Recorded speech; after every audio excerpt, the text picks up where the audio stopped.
जी हाँ दोस्तों, नमस्कार। एक बार स्वागत है आपका बीआरएस राजस्थानी न्यूज़ चैनल में। देश और दुनिया की ताज़ा खबरें देखने के लिए चैनल को सब्सक्राइब जरूर करिए। वीडियो अच्छा लगे तो लाइक ज़रूर करिए, अपने दोस्तों में ज़रूर शेयर करके बताइए आज की ताज़ा तरीन खबरें। आज 24 अप्रैल शुक्रवार है दोस्तों, और शुक्रवार की ताज़ा खबर, पहली ताज़ा खबर लेते हैं दोस्तों भीलवाड़ा से। भीलवाड़ा में पेड़ पर मकान बनाकर क्वारंटाइन हुआ युवक, मेडिकल टीम प्रतिदिन कर रही है जांच। बता दें कि भीलवाड़ा जो राजस्थान में आता है, वहां पर कोरोना संक्रमण से लोग इतने भयभीत है कि इसका नज़ारा भीलवाड़े में देखने को मिला। भीलवाड़ा जिले के शेरपुरा गांव निवासी 24 वर्षीय एक युवक कमलेश मीणा करके, जो 4 दिन पहले अजमेर से पैदल चलकर अपने गांव पहुंचा तो ग्रामीणों ने उसे घर जाने को रोक दिया। आपको बता दें कि गांव की सीमा पर ही ग्रामीणों ने उसे रोक दिया और जिला मुख्यालय स्थित अपने सरकारी अस्पताल में जाकर कोरोना की जांच कराने के बाद ही गांव में आने के लिए कहा। कमलेश मीणा भी गांव के बाहर जाने को तैयार नहीं हुआ। इस मुद्दे को लेकर ग्रामीणों दो पक्ष में बढ़ गए। आपको बता दें कि सूचना मिलने पर मेडिकल टीम वहां पहुंची। मेडिकल टीम ने युवक के सैंपल लेने से साथ ही अन्य जांच के लिए तैयारियां करी। मेडिकल टीम ने कमलेश मीणा को अपने साथ भीलवाड़ा ले जाने लगी तो ग्रामीणों ने एक गुट ने उसे रोक दिया। काफ़ी जिदोहद के बाद यह तय किया गया कि गांव के करीब 3 किलोमीटर दूर एक खेत में पेड़ पर मकान बनाकर यह युवक 14 दिन तक रहेगा। पेड़ से सटाकर एक लकड़ी की सीढ़ी लगाई गई है जिसके सहारे वह शौच आदि के लिए नीचे उतर सकता है। अपना नित्यक्रम करने के बाद वो वापस पेड़ पर चढ़ जाता है। मेडिकल टीम इसकी प्रतिदिन जांच करती है। जिला कलेक्टर राजेंद्र भट्ट बता रहे हैं कि युवक पूरी तरह से स्वस्थ है। वह शरीर के किसी क्वारंटाइन सेंटर में नहीं जाना चाहता था तो इसे पेड़ पर ही क्वारंटाइन कर लिया। आपको बता दें कि कमलेश के पिता सागरमल ने बताया कि उसका बेटा अजमेर ज़िले में मजदूरी करता था, लेकिन लॉकडाउन होने के कारण वह वहीं फंस गया। कई दिनों तक तो उसने किसी वाहन न मिलने के इंतज़ार किया, लेकिन जब वाहन नहीं मिला तो वह खुद ही 150 किलोमीटर पैदल चलकर अपने गांव पहुंच गया। लेकिन गांव के कुछ लोगों ने उसे संक्रमित होने की आशंका के चलते गांव के अंदर जाने से रोक दिया। जी हाँ दोस्तों, शुक्रवार की ताज़ा खबर और दूसरी ताज़ा खबर लेते हैं कि देश में 93.5% लोगों ने माना कि कोरोना के संकट में बेहतरीन तरीके से निपट रही है मोदी सरकार। दोस्तों आपको बता दें कि एक सर्वे में पाया गया है कि देश की 93.5% लोगों का मानना है कि केंद्र की मोदी सरकार कोरोना वायरस के संकट से बहुत ही बेहतरीन तरीके से निपट रही है। जी हाँ, कोरोना वायरस के खिलाफ लड़ाई में प्रधानमंत्री नरेंद्र मोदी जी को जनता का अपार समर्थन मिल रहा है। एक सर्वे में भी ऐसा ही पाया है कि महामारी के निपटने के लिए मोदी सरकार का यकीन बरकरार है। यही नहीं, लोगों का अनुमोदन रेटिंग में भी बढ़ोतरी है। गवर्नमेंट इंडेक्स के लिहाज से देखा जाए तो मौजूदा वक्त में 93.5% लोगों का मानना है कि प्रधानमंत्री मोदी जी के नेतृत्व वाली सरकार कोरोना के प्रकोप को थामने के लिए प्रभावी ढंग से काम कर रही है और इसे महामारी को बेहतरीन तरीके से भी निपट लेगी, ऐसा मानना है। आपको बता दें कि अपील पर भी जनता का काफ़ी विश्वास है दोस्तों, और उसका साथ भी है। समाचार एजेंसियों के रिपोर्ट के मुताबिक आपको बता दें कि कोरोना के खिलाफ में पिछले एक महीने से तैयारी का सूचकांक तेज़ी से बढ़ रहा है। हालांकि आत्मसंतुष्टि का सूचकांक में थोड़ा थोड़ा ढील है, लेकिन जो महामारी के निपटने के सरकार की कोशिशों में लोगों का यकीन बरकरार है। आपको मालूम है कि कोरोना के खिलाफ लड़ाई में बीते दिनों मोदी जी ने कोरोना वायरस का हौसला बढ़ाने के लिए 2 बार जनता से अपील की थी। उनकी अपील पर लोगों ने 22 मार्च को ताली थाली और घंटियां बजाई थी, जबकि दूसरी बार 5 अप्रैल को रात को 9 बजे 9 मिनट के लिए मोमबत्तियां, टार्च, फ्लैश लाइट जलाई थी। आपको बता दें कि गवर्नमेंट इंडेक्स के लिहाज से देखे गए तो 93.5% लोगों का मानना है कि प्रधानमंत्री मोदी जी की वाली सरकार कोविड-19 महामारी के प्रकोप को बेहतरीन तरीके से निपट लेगी। मैं पाया कि लॉकडाउन के पहले दिन सरकार के कदमों पर यकीन रखने वालों की संख्या 76.8% थी, लेकिन जैसे जैसे वक्त बीतता गया 21 अप्रैल तक यह एक आंकड़ा 93.5% पहुँच गया। यानी कहा जा सकता है कि 93.5% लोगों का मानना है कि मोदी सरकार महामारी से बेहतरीन तरीके से निपट रही है।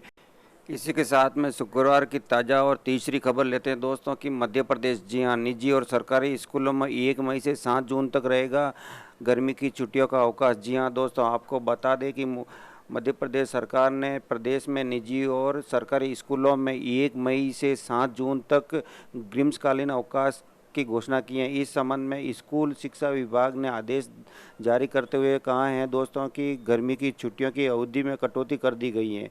विभाग ने और भी कहा है कि शिक्षकों और विद्यार्थियों के लिए 1 मई से 7 जून तक अवकाश घोषित करने जा रहे हैं। हालांकि पिछले साल शिक्षकों के लिए 1 मई से 9 जून और विद्यार्थियों के लिए 1 मई से 16 जून तक छुट्टियां थी। आपको बता दें कि विभाग के उप सचिव के द्विवेदी ने निर्देश दिए हैं कि ग्रीष्मकालीन अवकाश गर्मी की छुट्टियों के बीच शिक्षक यदि विद्यार्थियों के लिए ऑनलाइन कक्षा प्रारंभ करना चाहते हैं तो उसकी अनुमति दी जाएगी।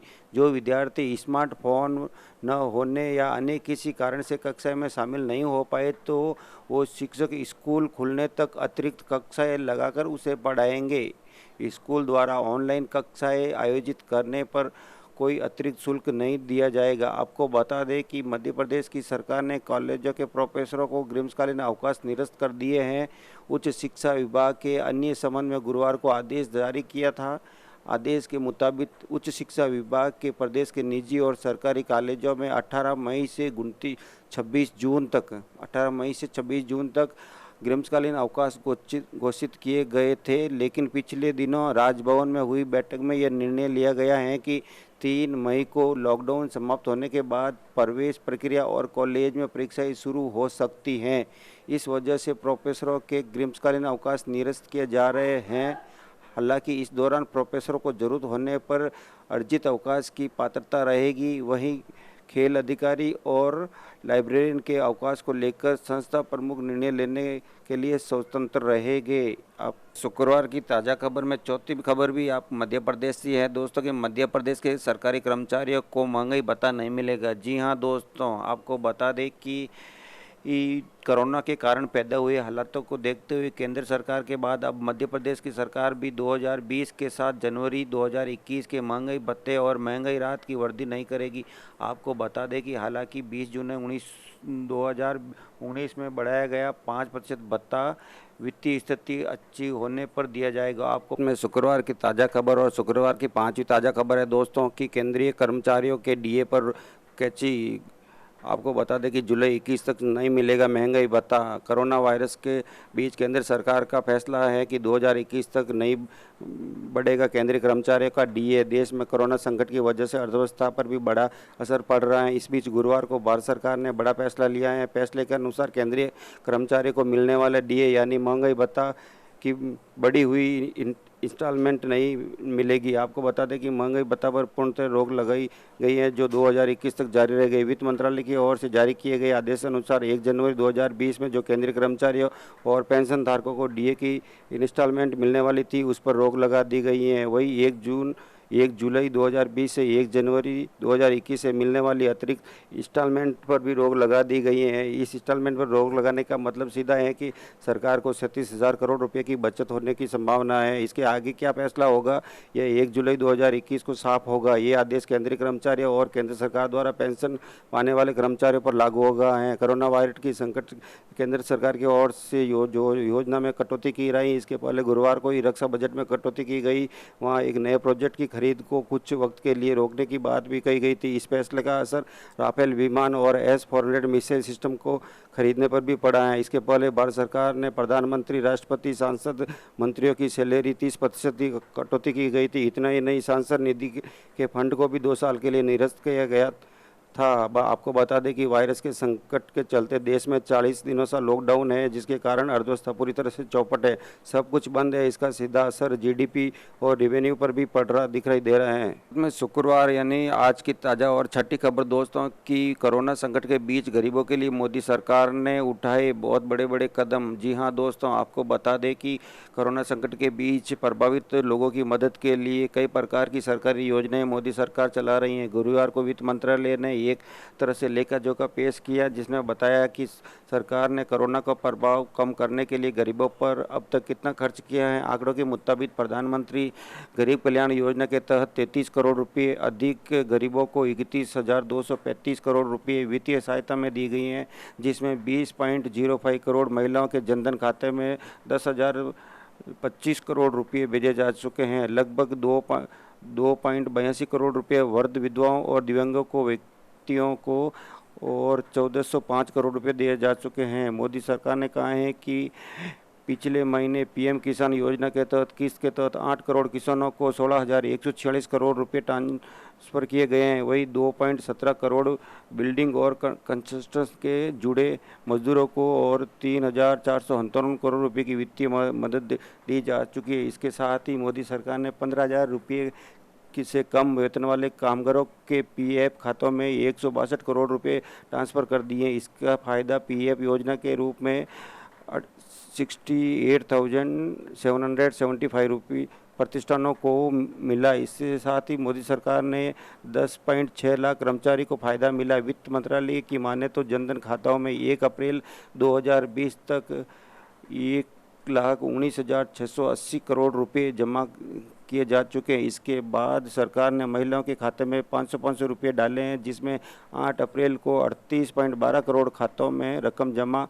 बढ़कर 1,27,848 करोड़ रुपये हो गई हैं। इसके अलावा उज्ज्वला योजना के तहत 2.66 करोड़ रुपये मुफ्त गैस रसोई सिलेंडर बांटे जा चुके हैं तथा 3.5 करोड़ सिलेंडर बिक चुके हैं, जो आने वाले दिनों में लोगों को मुफ्त डिलीवरी किए जाएंगे। कुल मिलाकर 8 करोड़ उज्ज्वला योजना से जुड़े गरीब परिवारों को 3 महीने तक मुफ्त में सिलेंडर दिए जा रहे हैं। सरकार की ओर से कहा गया है कि राहत के लिए कदम उठाए जा रहे हैं, आगे भी ज़रूरत पड़ने पर ऐसे कदम उठाएंगे। इसके अलावा सरकार ने टैक्स पर भी कई तरह की छूट दी है। साथ ही गरीबों को प्रति व्यक्ति 5 किलो अनाज 3 महीने तक देने का ऐलान भी किया है। शुक्रवार की और शुक्रवार और 7वीं खबर लेते हैं दोस्तों की। शुक्रवार की ताज़ा खबर है कि लॉकडाउन के चलते कोटा में फंसे हरियाणा के छात्रों को लाने के लिए 31 बसों को किया रवाना। जी हाँ दोस्तों, आपको बता दें कि हरियाणा के शिक्षा मंत्री मूलचंद ने ये जानकारी दी है कि लॉकडाउन के चलते कोटा में फंसे हरियाणा के 858 छात्र उन्हें लाने के लिए 31 बसों को रवाना किया गया है। चंडीगढ़ पानीपत हरियाणा सरकार ने बड़ा फैसला लेते हुए राजस्थान में कोटा में फंसे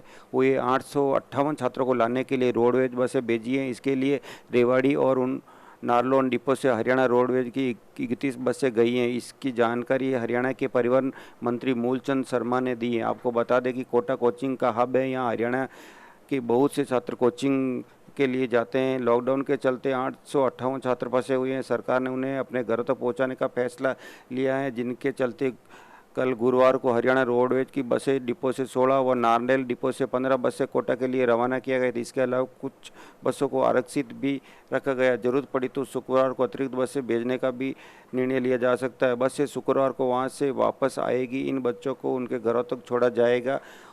आपको बता दें कि उत्तर प्रदेश और मध्य प्रदेश के भी छात्र इसके पहले ला सकते हैं। सबसे पहले कोटा में फंसे लाने के लिए पहल उत्तर प्रदेश सरकार ने की थी। पिछले हफ्ते 4,000 से ज़्यादा बसों को रोडवेज बसों को कोटा से यहाँ पर उत्तर प्रदेश लाया गया था।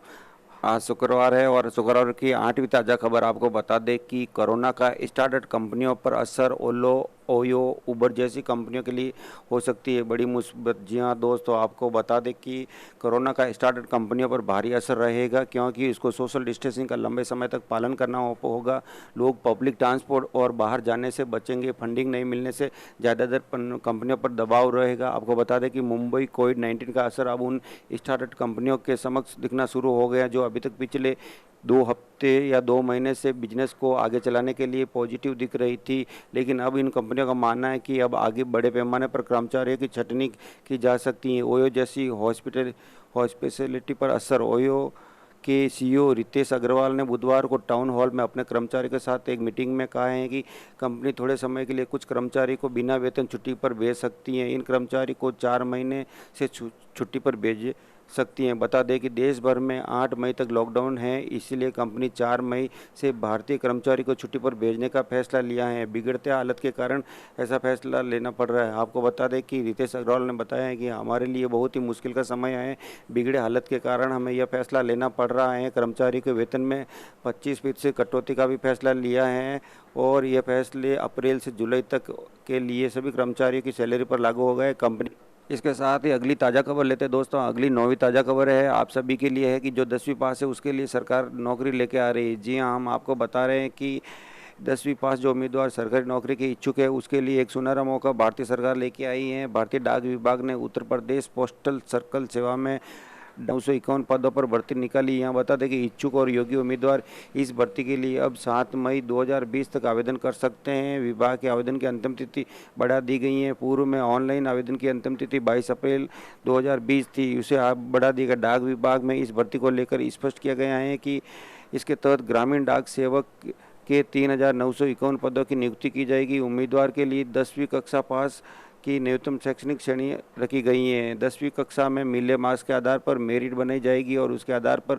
उम्मीदवारों का चयन होगा। उम्मीदवारों की जानकारी लिए बता दें कि देश में कुल आपको बता दें कि प्रदेश में कुल 3,951 में से ये शुक्रवार है दोस्तों। और शुक्रवार की 10वीं खबर, जी हाँ, कोरोना लाइव अपडेट शुक्रवार दिनांक 24 अप्रैल का। जी हाँ, आपको बता दें कि आज शुक्रवार और 24 अप्रैल का लाइव अपडेट क्या है कि टोटल केस जो संक्रमण के आए, आपको बता दें कि 21,700 हुए, लेकिन उसमें अभी भी जो एक्टिव केस है 16,689 है। आपको बता दें कि 4,300 लोग ठीक हो गए हैं। एक विदेश लोगों की मृत्यु हुई और इन भारत के 686 लोगों की डेथ हो गई। आपको बता दें कि दोस्तों नीचे कोरोना पट्टी चल रही, वो स्टेट वाइज आपको बता दें कि अलग अलग राज्यों में जो अलग अलग कोरोना के मरीज संक्रमित है वो आपको बता दें। इसी के साथ में आज के BRS राजस्थानी न्यूज़ चैनल में न्यूज़ ख़त्म होता है दोस्तों। हमारा वीडियो आपको कैसा लगा ज़रूर आप कमेंट बॉक्स में बताइए और वीडियो को शेयर कीजिए अपने दोस्तों को और लाइक ज़रूर कीजिए दोस्तों। धन्यवाद।